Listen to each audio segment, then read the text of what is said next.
22 มิถุนายน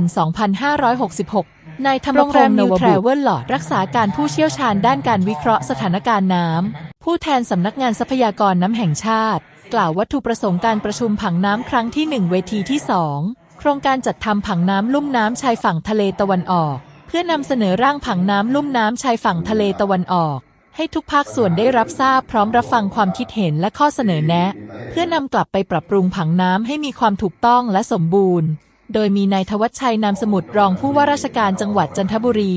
เป็นประธานเปิดการประชุมซึ่งมีผู้เข้าร่วมการประชุมประกอบด้วย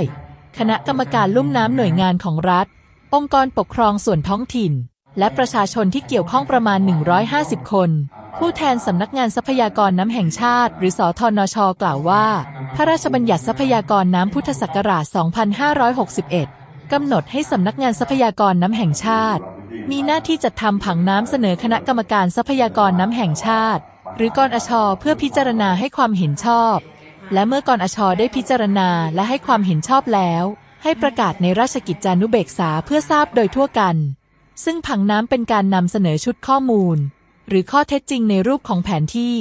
หรือแผนผังที่แสดงระบบทางน้ำซึ่งเชื่อมโยงกันตั้งแต่ต้นน้ำจนถึงทางออกโดยผังน้ำจะครอบคลุมไปถึงแหล่งน้ำทางน้ำต่างๆไม่ว่าจะเกิดขึ้นตามธรรมชาติหรือที่มนุษย์สร้างขึ้นอาจมีน้ำไหลผ่านตลอดทั้งปีหรือบางช่วงเวลาก็ได้เมื่อการจัดทำผังน้ำแล้วเสร็จประชาชนผู้มีส่วนได้ส่วนเสียจะได้ทราบว่าตนเองอยู่ในจุดเสี่ยงน้ำท่วมหรือไม่พร้อมทั้งคณะกรรมการลุ่มน้ำมีข้อมูลประกอบในการจัดทำแผนป้องกันและแก้ไขภาวะน้ำท่วม